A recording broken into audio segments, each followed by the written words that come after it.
샬롬 샬롬 샬롬 샬롬 샬롬. 하나님 사랑합니다. 여러분 주 안에서 사랑합니다. 오늘 스가랴 9장 말씀이죠. 9장의 전체를 보니까 1절에서 17절까지인데 오늘 본문은 1절에서 8절까지. 근데 전체 주석 살펴보도록 합니다. 9장 불에 삼키울 바다 권세에 대해서 나오고 있어요. 야훼 말씀의 경고가 하나님께서 이스라엘 원수인 이방 국가들이란 심판을 예고하시면서도 이방인들도 구원에 동참하게 될 것임을 예언하세요. 또한 메시아가 왕으로 이 땅에 오실 것을 예언하시면서 하나님의 구원받을 백성에게 영광이 말 것을 또한 약속을 하십니다. 오늘 본문 스가랴 9장에는 하나님의 위대하신 구속의 비밀에 예언이 있다라는 거 보고 가죠. 야훼 말씀이 하드락 땅에 내리며 다메섹에 머물리니 사람들과 이스라엘 모든 지파의 눈이 야훼를 우러러 보미니라. 그 접경한 하마데도 임하겠고 두로와 시돈에도 임하리니 지명들 익숙하죠. 그들이 매우 지혜로움이니라. 두로는 자기를 위하여 요새를 건축하며 오늘 티끌같이 그물 거리에 진흙같이 쌓았도다.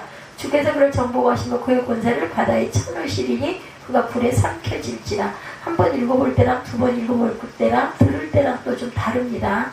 아스글론이 보고 무서워하며 가사도 심히 아파할 것이며 에그로는 그 소망이 수치가 되므로 역시 그러하리라. 가사에는 임금이 끊어질 것이며 아스글론에는 주민이 없을 것이며 아스돗에는 잡종 거주하리라. 내가 블레셋 사람의 교만을 끊고 그의 입에서 그의 피를 그의 입 사이에서 그 가증한 것을 제거하리니 그들도 남아서 우리 하느님에게로 돌아와서 유다의 한 지도자같이 되겠고 에그로는 여부스 사람같이 되리라. 8절까지라고 그랬죠.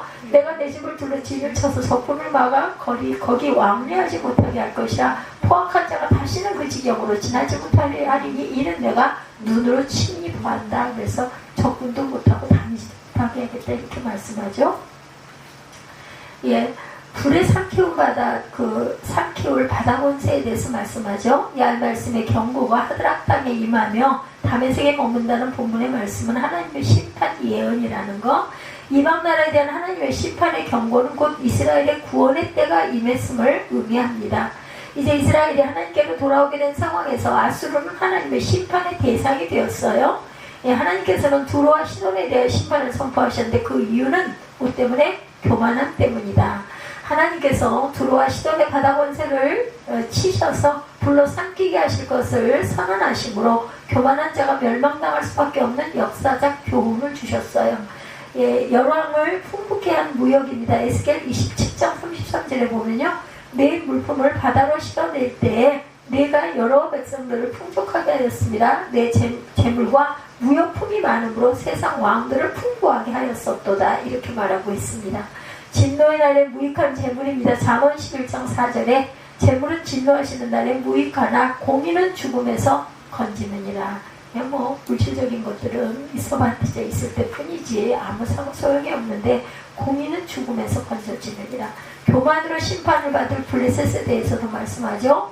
하나님께서 블레셋 민족에 대한 심판을 예언하셨어요. 하나님의 무서운 진노는 두로와 시돈을 경유해서 블레셋의 여러 성읍들을 삼키고야 만다고 합니다.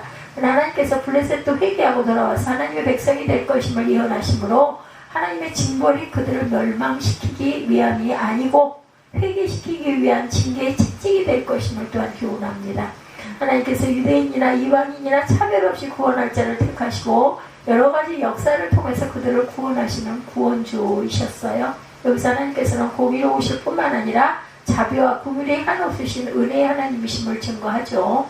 하나님은 모욕한 블레셋에 대해서 사무엘상 17장 36절에 주의 종이 사자와 곰독 쳤은 즉 살아계시는 하나님의 군대를 모욕하니 할례받지 않은 블레셋 사람이니까 그가 그 짐승의 하나와 같이 되리다. 그 할례받지 않은 블레셋은 그 짐승들처럼 그죠? 사자와 곰도 쳤는데 그건 무슨 상관이겠습니까? 이런 뜻이죠. 받은 재물을 누리지 못할 것이다. 전도서 6장 2절입니다. 어떤 사람은 그 영원히 바라는 모든 소원에 부족함이 없어 재물과 부유와 존귀를 하나님께 받았으나 하나님께서 그가 그것을 누리도록 허락하지 아니하셨으므로 다른 사람이 누리나니 이것도 혹되어 악한 병이로다. 악한 병 맞죠? 멸망받게 될 그 노학자들입니다. 하나님께서는 포악한 자가 다시는 이스라엘 지경으로 지나지 못할 것이다 말씀하시면서 그 이유는 하나님께서 눈으로 친히 보시기 때문이다. 또한 본문에서 다시는 이스라엘이 포악한 자에게 유인당하지 않을 것을 예언하셨는데 이는 종말론적인 하나님의 구원과 그 백성의 승리를 약속하신 것이다. 이 땅에 하나님 나라가 완성되면 하나님께서는 모든 악인을 이 땅에서 몰아내셔서 그 백성으로 평화와 안식을 누리게 할 것이라는 거죠. 젊은 사자의 어금니가 꺾입니다. 시편 58편 6절이에요. 이사야가 아니라 시편 맞죠. 하나님이여 그들의 입에서 이를 꺾으소서. 야외 젊은 사자가 어금니를 꺾어내시며 압박하는 자가 꺾인다. 시편 72편 4절입니다. 그가 겨냥한 백성의 억울함을 풀어주며 궁핍한 자의 자손을 구원하며 압박하는 자를 꺾으리로다. 이렇게 말씀하고 있어요. 메시아가 왕으로 오신다는 거죠. 유다의 왕으로 오실 메시아. 시온의 딸에게 크게 기뻐하라고 했는데 그 이유는 이스라엘의 왕이신 하나님이 그들에게 임하기 때문이다 라는 거예요.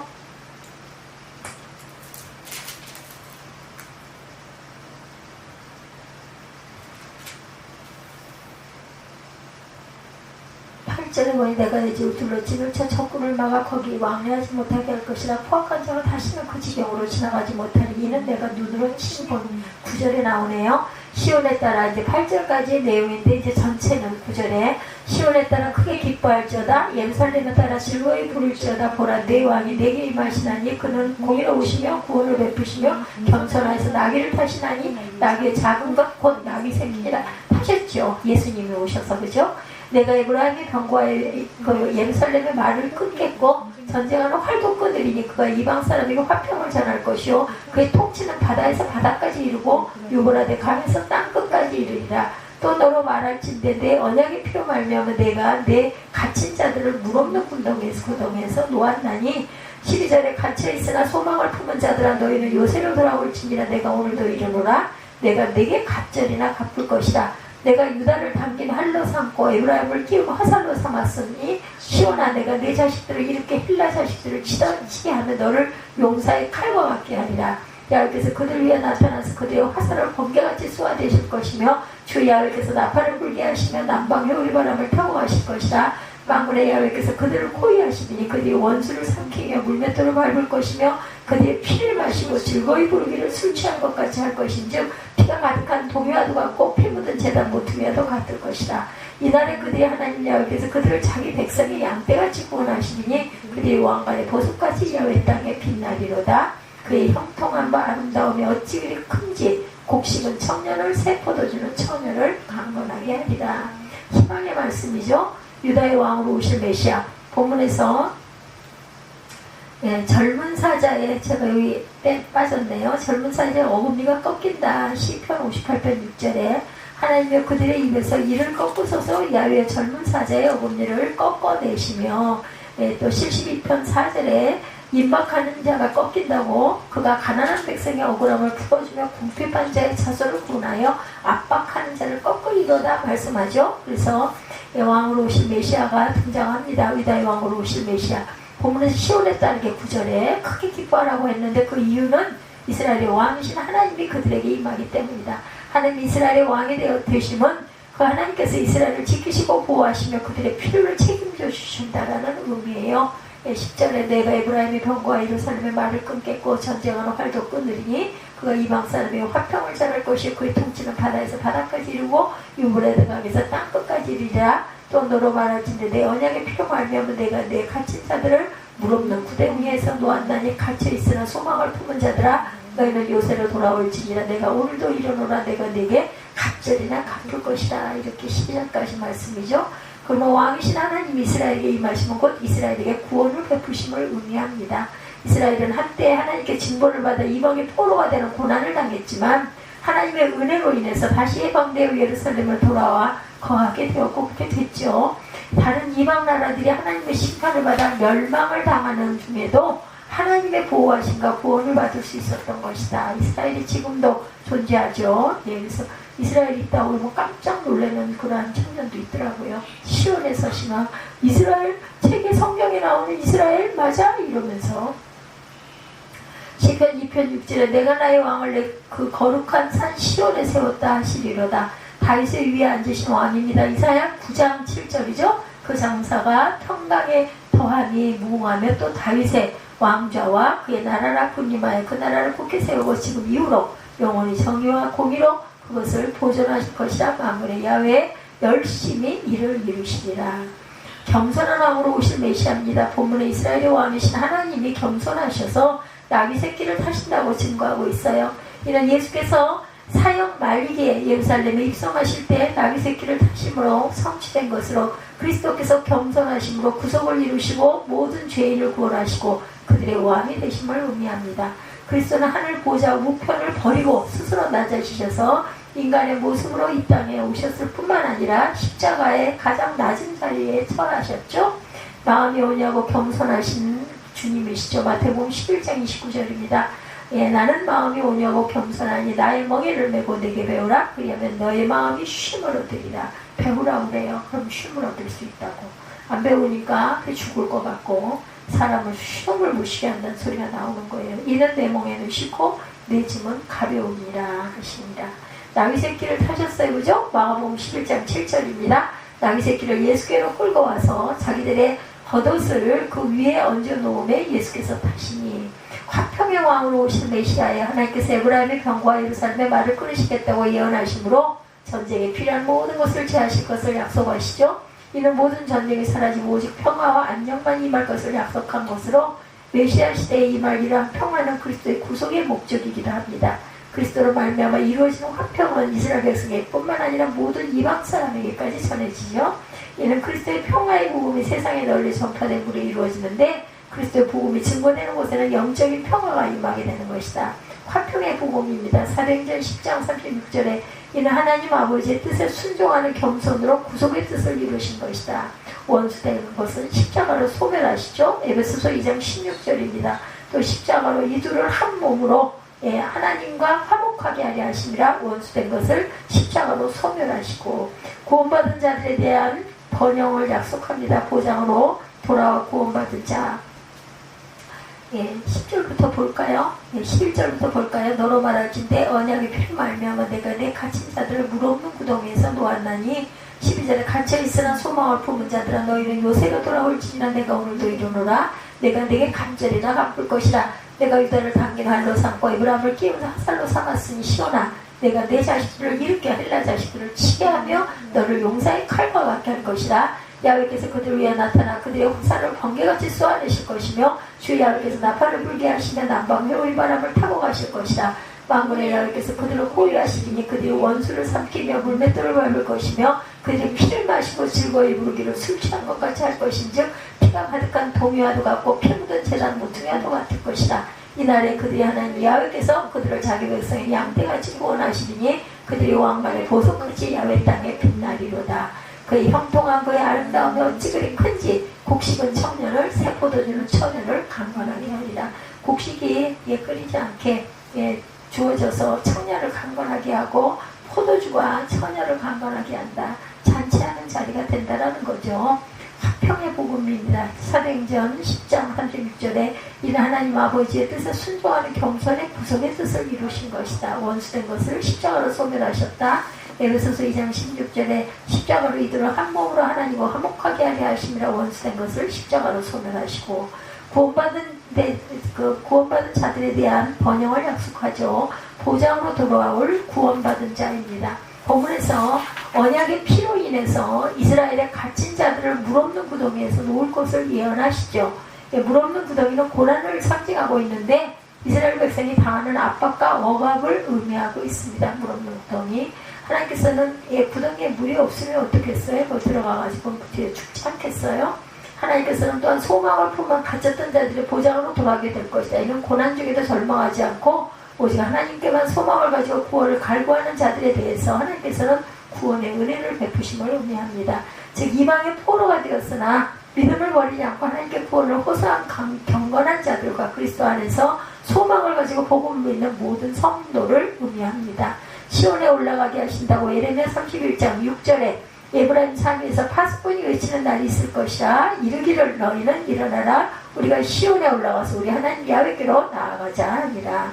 큰 안위를 받게 하십니다. 히브리서 6장 18절에 이는 하나님이 거짓말을 하실 수 없는 이 두 가지 변하지 못할 사실로 말미암아 앞에 있는 소망을 얻으려고 피난처를 찾은 우리에게 큰 안위를 받게 하려 하십니다.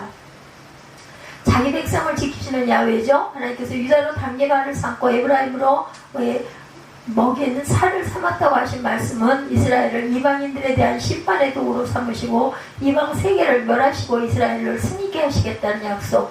하나님께서 이스라엘과 함께 하심으로 이스라엘은 막강한 이방 군대를 초계와 같이 물리칠 수 있었다. 이스라엘의 모든 전쟁은 외면적으로는 이스라엘 민족과 이방 민족 간의 싸움이었지만 실제로는 이스라엘 하나님 야훼와 이방 나라들이 섬기는 우상들과의 싸움이었던 것이다. 그리고 하나님과 이스라엘을 대신해 싸우시면 그들과 맺으신 언약을 신실히 지키실 것입니다.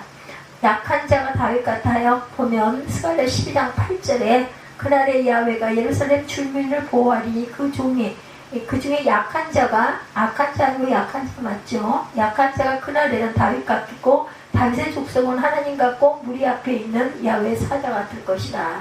말합니다. 힘으로 띠띠우십니다. 시편 18편 32절에 이 하나님이 힘으로 내게 띠띠우시면 내 길을 완전하게 하시며 멸류관이 보석같이 빛날 것이라 그러죠. 마지막 절에 보면은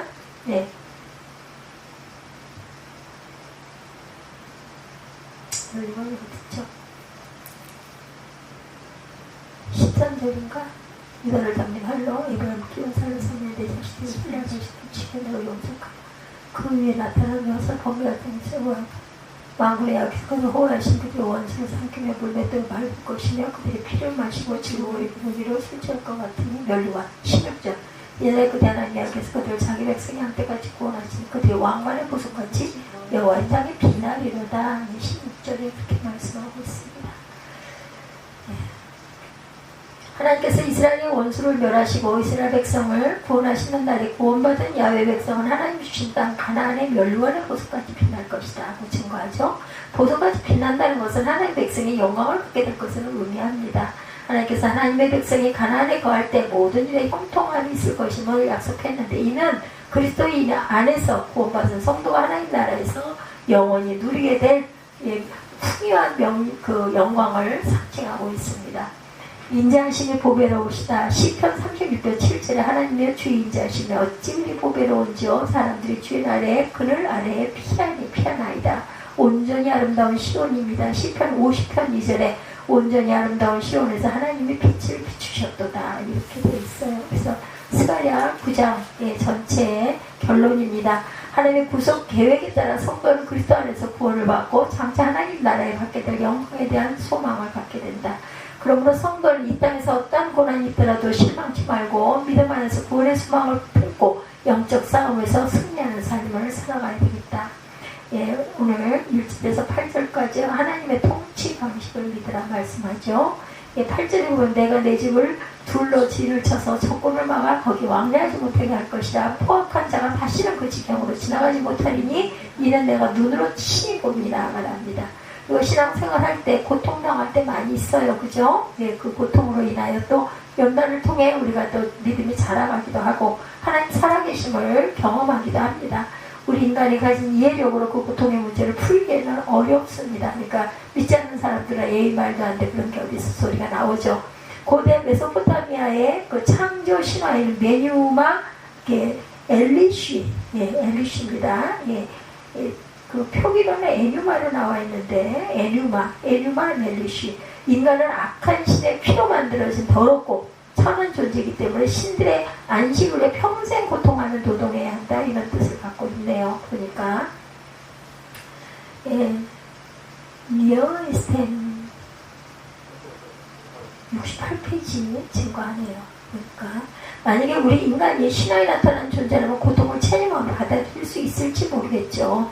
존재적 특성 자체가 고통을 받을 수밖에 없기 때문에 그럴 수도 있겠다. 그러나 성경에서 하나님은 그렇게 말씀하지 않죠. 인간이 하나님의 형상으로 우리가 창조가 되었고 복과 안식을 누릴 수 있도록 창조하셨고 하나님은 온 세상을 선으로 통치하신다고 하셨어요. 그런데도 우리는 고통을 당합니다. 그래서 우리가 믿는 믿음과 현실이 마치 괴리가 있는 것처럼 보인다라는 거죠. 이 세상에 이런 괴리 문제를 이론적으로 풀어보려고 했던 사람들이 학자들이 많아요. 그 중에 유명한 우리가 잘 아는 C.S. 루이스 그분은 고통의 문제라는 책에서 이 문제를 다루었는데요.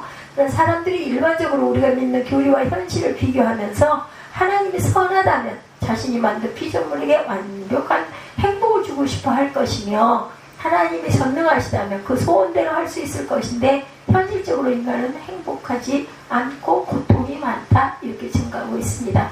그렇다면 하나님은 선하지 않은 존재거나 능력이 없는 존재이든지 아니면 선하지도 않고 능력도 없는 존재일 것이다 라고 생각한다는 거죠. 그러나 우리는 고통의 문제에 대해서 완전한 답을 얻을 수가 없어요. 그 책에도 우리가 납득할 만한 분명한 답을 제시하지 못하고 있습니다. 성경에 나타나는 고통을 조사해보면 인간의 죄 때문에 고통이 오기도 하고, 그 욥처럼 우리의 믿음을 시험하기 위해서 고통을 주시기도 하고, 우리 인간 개인의 의지작용과 전혀 관계없이 세계적인 문제나 사회적인 문제로 인한 고통을 당하는 경우 좀 억울하죠. 이런 경우는 내가 언제 태어났느냐에 따라서 이런 고통이 한가운데 있었던 우리 선조들 역시 마찬가지입니다. 우리는 한 가지 확실한 진리를 붙잡을 수 있는데, 그것은 하나님의 통치 방식은 궁극적으로 우리의 유익과 선함과 완전한 나라를 이루시기 위해서 역사하신다는 것을, 그것들을 통과하고 나면, 그러니까 고난은 있습니다. 그래서 우리는 때로는 하나님의 통치 방식이 불합리하게 보여도 우리에게 유익하게 하신다는 사실을 우리는 믿고 가야 되겠다. 이것이 오늘 설교의 중요한 주제예요. 그래서 제가 이 어려운 문구들을 발췌해서 알려드립니다.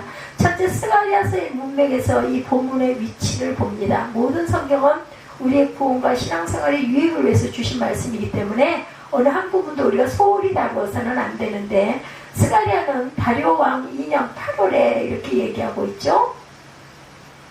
스가랴 1장 1절에 보면 그게 나옵니다. 다리오 왕 2년 8월에 8가지 이상을 받았다. 스가랴 1장에서 6장까지 내용이에요. 또한 다리오 왕 4년 9월 스가랴 7장 1절에 하나님의 은혜를 받은 방법에 대해서 계시를 받았어요. 스가랴 7, 8장에 걸쳐서 이렇게 말씀하고 있습니다.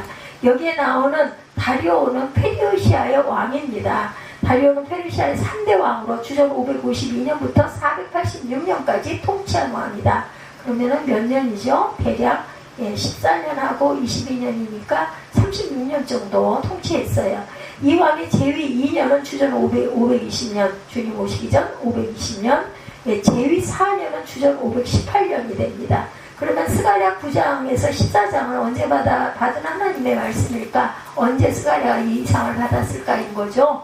스가랴서는 바벨론 포로에서 돌아온 이후에 성전을 재건하려고 한 15년 중단된 이후 15, 16년 중단됐다고 제가 말씀드렸죠. 건축하기 위해서 학계 선지자와 함께 부름을 받아서 활동한 선지자 스가랴. 스가랴는 스가랴 선지자나 학계 선지자와 함께 성전을 건축할 수 있도록 격려하였고, 이들에게 밝은 미래를 보여주었고, 이들을 통해서 그리스도를 보내어 새로운 나라를 세우실 것을 보여줍니다. 그래서 스가랴서는 특히 외적인 성전을 건축하는 일에 포인트를 둔 것이 아니라 성전의 실제적인 의미인 하나님과의 교제와 그 안에 축복받을 수 있다는 것을 여러 가지 방법을 통해서 제시하고 있는데, 그 중에 스가랴 1장 7절부터 6장 8절까지 8가지 이상을 통해서 보여주었고 우리가 쭉 봐왔어요. 그 다음에 스가랴 7, 8장은 하나님의 은혜를 받은 방법을 기록했습니다. 근데 이 9장부터 14장까지는 역사 가운데 행하실 예언적인 내용을 기술하고 있는데 좀 어렵죠. 그래서 이 예언 가운데 메시아의 오심에 대한 내용이 많이 있습니다. 예를 들면 나귀 새끼를 타고 입성하시는 내용이 나오죠. 스가랴 9장 9절에 사람들에게 배반을 당하여 은 38개 될 내용도 스가랴 11장 12~13절에 증거하고 있습니다. 버림을 당하고 십자가에 달리시는 내용이 스가랴 12장 10절, 13장 7절 등에 증거하고 있어요. 9장 9절 잠깐 볼까요? 우리 그렇게 읽었던 거 맞나요? 예루살렘에 따라서 보라 내 왕이 임하시니 여기에요. 그는 공의로우시며 구원을 베푸시며 겸손하여서 나귀를 타시나니 나귀의 작은 것 나귀 새끼가 예수님을 하셨잖아요. 이게 증거하고 있었다라는 거죠. 나귀 새끼 입성하신 내용 9장 9절, 사람에게 배반을 당하여 은 30에 팔리게 될 내용 스가랴 11장 12~13절, 버림을 당하고 십자가에 달리시는 내용 스가랴 12장 10절, 13장 7절. 이 내용들은 성전을 완공하고 난 뒤에 오랜 세월이 지나서 주셨다라는 거. 그 시점을 정확하게 알 수는 없지만 대개 에스라와 느헤미야가 활동하던 주전 458년에서 432년간 어간으로 봅니다. 그렇다면 스가랴 1장에서 8장까지의 내용보다 적어도 60년에서 80년이 지난 다음에 받은 내용이라는 것을 알 수가 있어요. 다메섹과 하맛과 두루와 시온의 심판에 대해서 9장 1절에서 4절까지 증거했었어요. 그죠? 오늘 우리가 읽은 이 내용은 어떤 내용을 담고 있나? 9장 1절에 보니까 야훼의 말씀에 경고라. 하드락 땅에 임함에 다메섹에 머물리니 세상 사람과 이스라엘 모든 지파의 눈이 야훼를 우러러 봅니다. 이렇게 말하고 있죠. 1장에서. 여기 경고라는 말씀은 히브리어에서 그 어근이 둘 다 담당하다라는 단어에서 왔다. 우리 번역에 경고라고 할 때 심판적인 의미가 담겨 있는데 내용을 읽으면 심판만 있는 것이 아니라 소망과 위로의 내용도 담고 있기 때문에 적절한 번역이 아니다라고 합니다. 단순히 선지서에 이 표현이 나오면 예언이라고 이해하면 된다는 거, 그냥 간단하게 너무 깊이 파고들지 말아라. 하나님의 예언이 하드락 땅에 임하여 다메섹에 머물리니 이렇게 얘기하고 있죠. 여기에 나타나 있는 하드락은 고고와 발굴의 결과로 아시리아의 서역 문자로부터 히타리카로 알려졌어요. 히타리카. 이 나라는 주전 8세기 중엽에 아수르와 싸운 나라라고 합니다. 이미 다 멸망한 나라들이죠. 그리고 이 나라는 하맛 북쪽에 위치하고 있고, 다메섹은 이스라엘의 전통적인 적국인 아람, 수리아죠. 수도, 아람의 수도. 이 다메섹에 대해서 이스라엘 멸망 전에 아모스 선지를 통해서 그 잔악함과 거기에 대한 심판을 예언한 바 있었어요. 근데 이 예언이 하드락 땅과 다메섹에도 머물러 있을 것이다 라고 하고 있다는 거. 여기 머물러 있다라는 말의 의미는 쉰다라는 의미인데, 야훼의 말씀이 그 위에 머물러 있다는 것은 어떤 의미겠어요, 여러분들? 여호와의 예언의 말씀이 하드락과 다메섹에 머물러 있다는 말씀, 이것이 책망인지 위로인지는 분명하지가 않은데 이 뜻이 무엇인지를 왜 머물러 있는지를 설명하는 구절을 통해서 알 수가 있는데, 번역상으로는 잘 알 수가 없는데 이 말씀이 후반부 이유절로 되어 있습니다. 이는 하고 나와 있어요. 제가 지금 그 원어적인 해석해 놓은 거 보고 제가 말씀드려요. 세상 사람과 이스라엘 모든 지파의 눈이 야훼를 우러러 봄이니라 입니다. 우리가 번역에는 야훼를 우러러 본다라고 되어 있는데 번역하기 아주 어려운 구절. 이 말씀 우리 번역대로라면 모든 이스라엘 족속만이 아닌 모든 인류의 눈이 야훼를 바라고 있다라고 할 수 있다는 거예요. 이게 히브리 원어가 그렇게 증거하고 있습니다. 그래서 우리가 원어로 보는 게 가장, 그래서 히브리어를 잘 공부하면 정말 깊이를 알 수 있겠다라는 생각을 했던 거예요. 이 뜻은 이스라엘 백성들과 모든 인류의 눈이 구원을 위하여 야훼를 바라보고 있다는 뜻입니다. 그렇다면 그들의 눈이 야훼를 바라고 있기 때문에 하나님의 말씀이 머물러 있게 된다는 뜻이겠죠. 그죠? 왜냐하면 모두 다 우러러 보고 있으니까. 안 그렇다면 도망가겠죠. 왜 우러러 보겠어요? 이스라엘 백성들을 위시해서 모든 인류가 구원하신 하나님을 바라보고 있다라는 뜻이다. 근데 이 말씀이 이렇게 번역할 수도 있습니다. 야훼의 눈이 모든 이스라엘 백성과 인류를 보고 있다는 것보다 거꾸로, 그죠? 우리가 우러러 보면 위에서도 내려다 본다는 뜻이 되겠죠? 그렇게 보고 있다. NIV 성경 난 외주에 이렇게 번역하고 있습니다. 이것은 야훼의 눈이 모든 사람이 보고 있기 때문에 야훼 예언의 말씀이 하드락과 다메섹에 머물러 있다는 뜻이 된다. 이렇게 번역하면 야훼께서 모든 인류를 살피시고 통치하신다는 뜻이 되겠죠? 내려다보고 우러러 보니까 그냥 모습만 봐도, 상상만 해봐도 그렇죠? 번역을 선택해도 된다는 거죠. 전 개인적으로 이 문맥에서 야훼께서 다메섹과 두루와 시돈의 악행을 보신 것, 스가랴 9장 2, 3절, 그죠? 연관되어 있기 때문에 내가 눈으로 보민이라는 말씀은 야훼의 눈이 이스라엘 지파들과 모든 인류를 살피시고 통치하신다고 보는 것이 옳다라고 생각을 합니다. 그 말씀의 의미를 스가랴 9장 2절부터 드러내주고 있죠. 적정된 하마대도 임하겠고 그 두루와 시돈은 넓은 지혜가 있으나 그들에게도 임하리라 말하고 있습니다. 9장 2절에 예언의 말씀이 하드락과 다메섹뿐만 아니라 그 적경 지역에는 하맛에서 임하고 두루와 시돈에도 임한다고 그랬어요. 그리고 이들은 넓은 지혜가 있다라고 말하고 있다.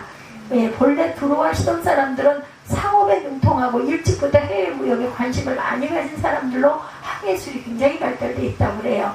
성경의 두루의 지혜에 대해서 많이 말하고 있어요. 계시록 27장 7절에서 9절, 에스겔, 계시록이 아니라 에스겔 27장 7절 9절, 28장 2절에서 8절입니다. 성경은 두루와 시돈이 가진 이 지혜를 좋은 의미로 사용하고 있는 것이 아니고 나쁜 의미로 사용하고 있다. 넓은 지혜, 원문은 지혜가 많다는 그 명사문인데 있는 것이 나쁜 것이 아니라 번역을 잘못했기 때문에 우리 번역대로는 넓은 지혜가 있으니 그들에게 임하리라 라고 할 때 마치 넓은 지혜가 있기 때문에 그들에게 임한다라는 말로 들리는데, 문장은 양보절로 번역해서 지혜가 많다고 할지라도 라고 번역이 되어 있다고 하네요. 그래서 NIV 성경은 그들이 매우 재주가 있다 할지라도 번역되어 있습니다. 그리고 스가랴 9장 3, 4절에 두로와 시도를 심판할 것을 말씀하면서, 두로는 자기를 위하여 보장을 건축하며 은을 티끌같이 정금을 거리에 진흙같이 쌓았은즉 주께서 그를 쫓아내시며 그를 바다 권세를 치시리니 그가 불에 삼킬지라고 말씀하고 있죠. 이 말씀을 자세히 보면 번역이 적절하지 못하다는 거예요. 번역대로 하면 두로는 자기를 위하여 보장을 건축하며 은을 티끌같이 정금을 거리에 진흙같이 쌓았기 때문에 주께서 그를 쫓아내시며 라는 말씀은 이해될 수가 있는데, 이 부분도 양모절로 번역하여 말하면 두로는 자기를 위하여 보장을 건축하며 은을 티끌같이 정금을 거리에 진흙같이 쌓았다 할지라도 주께서 그를 쫓아내시며 그의 바다 권세를 치시리니 그가 불에 삼킬지라. 이렇게 해석이 말이 된다라는 거죠. 이렇게 따지고 보면 이 말씀대로 보면 두로는 자기를 위하여 보장을 쌓았다고 했어요. 두로라는 말 자체가 성이라는 성을 가리킨다고 합니다. 두로가 성. 그러나 두로와 시돈이 아무리 자기를 위하여 성벽을 수축하고 은과 금을 티끌같이 거리에 진흙까지 쌓아놓는다 할지라도 주께서 그를 치실 것이다 라는 거죠. 특히 여기서 주께서 그의 바다의 권세를 치시리라 했어요. 이것은 두로와 시돈이 일찍보다 바다를 지배하며 무역으로 돈을 번 나라이기 때문이다. 에스겔 27장 2절에서 11절입니다. 이것은 그들의 삶이 의존해 있는 산업 자체를 치신다는 거예요. 망하게 한다는 거지요. 그죠? 예, 그 대덕 연구단지 예를 들면 과학적인 두뇌와 학위를 그의 삶의 기반이라고 생각하는 자들에게 그 머리 자체를 치실 것이라는 뜻. 그럼 어떻게 되겠어요? 죽겠죠. 이 말씀의 뜻은 두로와 시돈이 아무리 자기를 위하여 철옹성을 구축하고 은과 금이 거리에 티끌처럼 많고 정금이 흙먼지보다 많다 할지라도 주께서 그들을 치실 것이다. 뭐 그게 많은 무슨 소용이겠어요. 그죠? 그러므로 우리가 앞으로 스가랴 9장 1절의 말씀이 책망의 말씀인지 위로의 말씀인지 분명하지 않다 했지만, 이 말씀을 볼 때 하나님 심판날이 있다는 것을 알 수가 있어요. 다른 건 다 모르겠다 하더라도 이건 맞겠다. 두로는 경영과 구에 대한 넓은 지혜를 가지고 있고 자신을 위하여 안전을 보장을 가지고 있고 은금이 풍부하다 할지라도 헬라의 알렉산더가 쳐들어왔을 때 BC 333년입니다. 6천에서 8천 명이 학살당하고 2천 명이 십자가형을 당하며 3만 명 정도가 종으로 팔렸다고 알려지고 있어요. 이건 역사적으로 밝혀진 부분입니다. 그래서 블레셋의 심판이 5절에서 6절에 나오죠. 이어서 스가랴 선지자는 야훼의 눈이 블레셋에 임하는 것을 심판의 대상을 확대하고 있어요. 스가랴 9장 5절에서 6절은 블레셋이 장차 어떻게 멸망할 것인지를 예언한 겁니다. 예, 뭐라 그래요? 아스글론이 보고 무서워하며 가사도 심히 아파할 것이며 에그론은 그 소망이 수치가 되므로 역시 그러하리라. 가사에는 임금이 끊어질 것이며 아스글론에는 거민이 없을 것이며 망해가지고 아무것도 없어요. 아스도델은 잡종이 거하리라. 뭐 아주 엉망진창이 됐다는 거. 내가 블레셋 사람의 교만을 끊고, 블레셋은 원래 그 지방 분권화가 잘 되어 있는 나라였다고 그래요. 이 나라는 5개의 도성으로 되어 있었고, 이게 바로 아스글론, 가사, 에그론, 아스돗, 가드 등이에요. 5개의 성으로 되어 있는 게 아스글론, 가사성, 에그론성, 아스돗성, 가드 등. 예, 그런데 이 부분에 가드가 나타나지 않고 있습니다. 왜 나타나지 않은지는 분명하지 않지만 그 시대에 유다에 멸망하여 유다에 편입된 것으로 보이고 있습니다. 이 4개의 도생의 순서는 에레미야서에도 그대로 나타나고 있는 것으로 보아서 그것을 암시해주고 있어요. 그러니까는 하나는 그죠, 유다에게 멸망돼서 5개 중에서 도성이 4개만 남았다는 거예요. 에레미야 25장 20절에 증거합니다.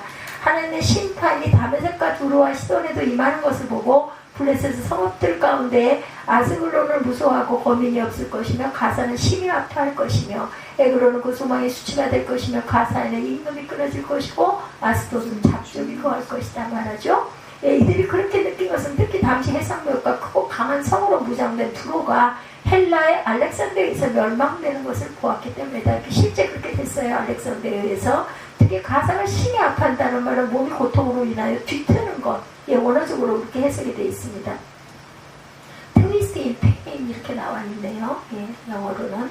에그론은 그 소망의 수치가 될 것이라고 했는데, 이 에그론은 블레셋의 최북단 도시로서 두로와 가장 접근해 있고 두로와 강한 연대를 이루고 있어요. 예, 우리가 그 지도를 잘 안 봐서 모르지만 어찌됐든 설명에는 그렇게 설명이 되어 있습니다.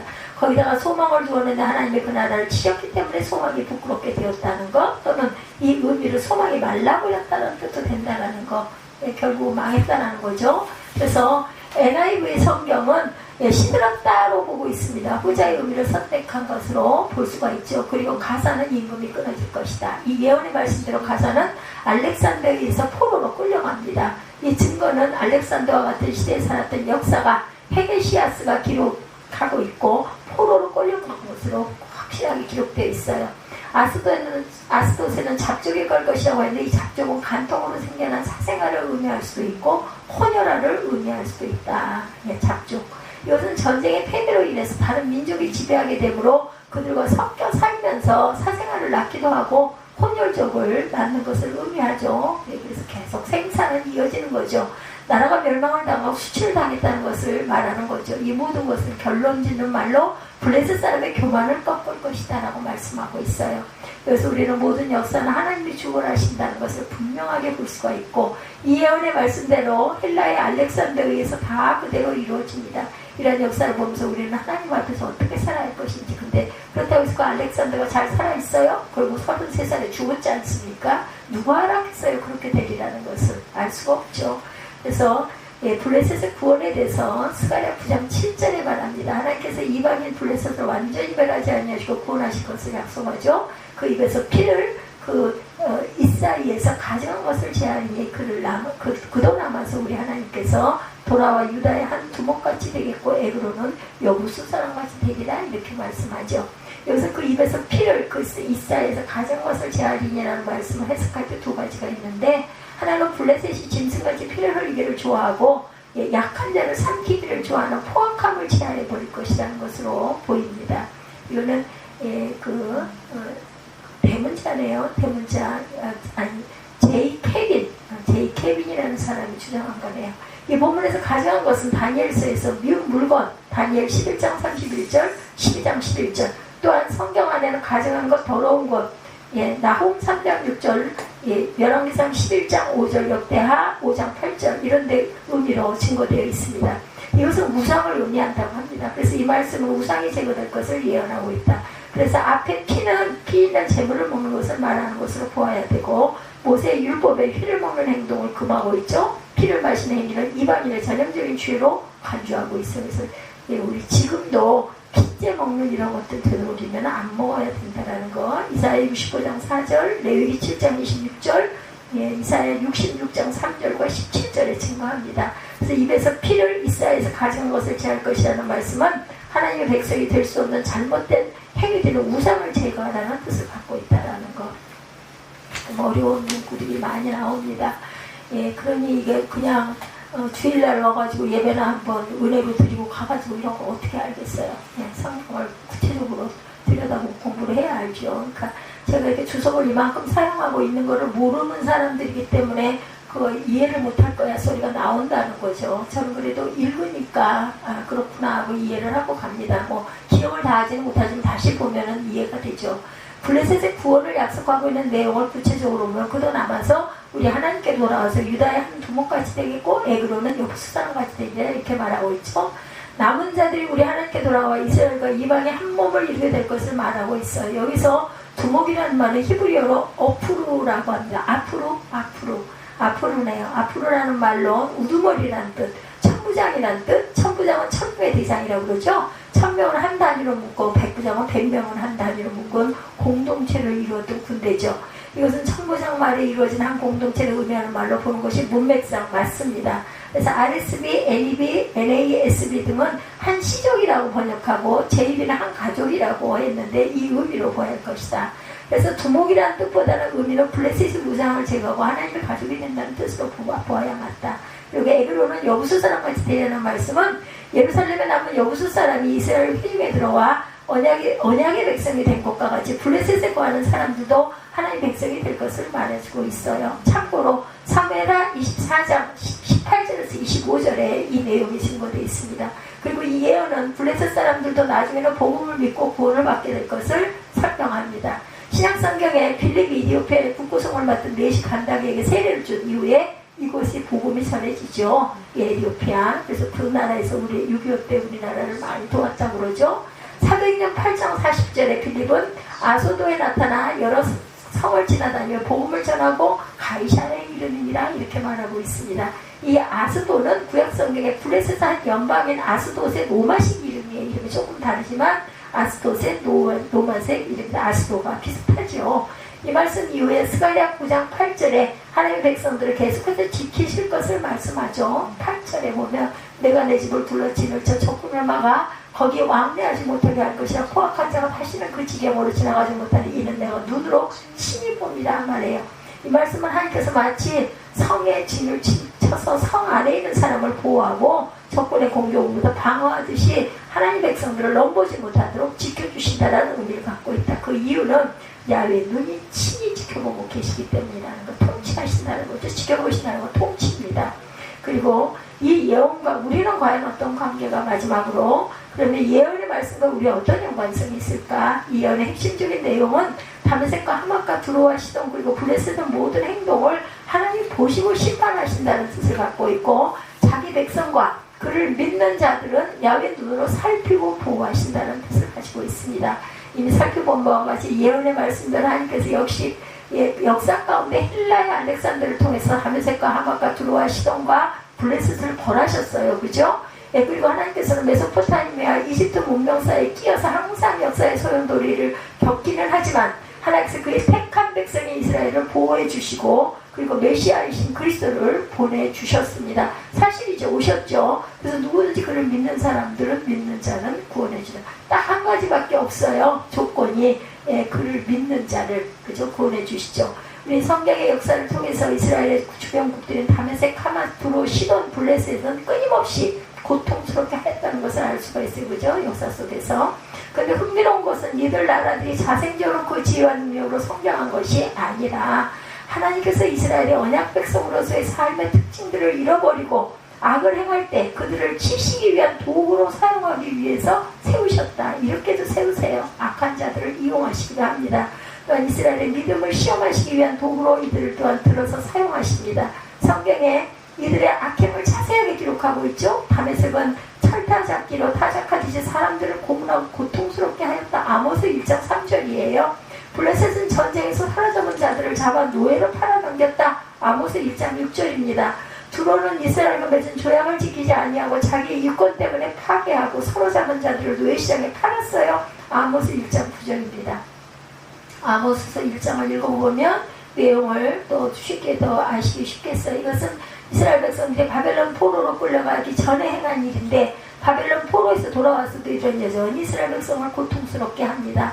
이스라엘 백성들은 이들로 인하여 얼마나 고통스러웠을까. 그 시대에 태어난 사람들 얼마나 안타깝죠. 우리가 바라볼 땐 정말 그 시대에 태어났기 때문에 요즘 같은 시대에 태어나서 이럴 일은 없는데 그죠? 그럼 이스라엘이 고통을 당하는 원인은 어디 있는가? 그 고통의 원인은 다 알지 못하지만 적어도 성경의 역사 가운데 확인할 수 있는 부분, 하나는 성경이 그들의 믿음을 시험하시는 그 하나님이 시험하시는 것, 또 하나는 그들의 죄악을 징계하시기 위하여 이들을 들어 고통을 주셨다. 두 가지입니다. 믿음을 시험하는 것 또한 죄악을 징계하기 위한 것 두 가지. 그러므로 고통이 올 때 우선 내가 하나님 앞에 잘못한 일이 없는지 어느 사모말 맞다나 그래서 우리가 뒤틀고 아팠다면서요. 그죠? 생각해 봐야 한다. 생각은 할 줄 안다라는 거죠. 과거 역사에서부터 고통이 있거나 문제가 발생할 때 우리는 믿음의 선조들은 자신이 하나님 앞에 잘못하고 있는 것을 없는지 생각하고 자세하게 살폈어요. 이 사람은 구약 공부를 해야 될 걸 그랬네요. 그죠? 신앙을 할 게 아니라. 그래서 성경도 더 많이 읽고 기도도 더 많이 했다고 그러죠. 그래서 그들의 삶에 일어나는 고통이 그들의 죄 때문에 주신 징계라면은 그죠? 죄를 버려야 되겠죠. 회개하고 그 회개의 기회로 삼아야 될 것이다. 하나님이 믿음을 연단하시기 위한 것이었다면 그들의 믿음과 삶의 지위를 몇 단계 업그레이드 시켜주시는 것을 경험하기도 할 것이다. 그러므로 야훼의 눈이 당시에만 온 세상을 살피시는 것이 아니라 오늘날도 온 세상을 살피시며 우리 성도의 유익을 위해서 통치하신다는 것을 믿어야 합니다. 그렇게 해서 그 하나님을 바라보아야 되겠죠. 하나님께서는 오늘날 우리를 고통스럽게 하는 자들이 과거 이스라엘을 고통스럽게 하기 위해서 한순간 도구로 사용한 나라들인 두로와 시돈이 자기를 위하여 보장을 쌓고 무역을 통하여 은을 티끌같이 정금의 거리를 지금까지 많이 쌓았다 할지라도 그들의 항해술과 상술과 경영 능력이 뛰어났다 할지라도 하나님이 멸망시키신 것처럼 오늘날도 하나님의 온 세상의 역사와 인간사를 보시고 악한 자들과 우리를 고통스럽게 하는 자들을 멸망시킬 것이다. 그러므로 역사의 무대에서 주인은 누구냐? 그것은 하나님의 택한 백성들입니다. 바로 저와 여러분이죠. 저와 여러분을 위해서 하나님께서 때가면 고통을 주시기도 하지만 선하신 하나님께서 궁극적으로 저와 여러분의 유익과 교회와 하나님 나라의 유익을 위해서 통치하신다는 사실을 믿고 가야 될 것이다. 때로는 하나님의 통치 방식이 여러분에게 납득이 되지 않는다 할지라도 궁극적인 목적이 바로 하나님의 택한 백성인 저와 여러분의 유익과 하나님 나라를 위해 일하신다는 것을 믿고 힘을 내고 온전히 하나님만 바라보는 저와 여러분들이 되시기를 주님의 이름으로 축복합니다.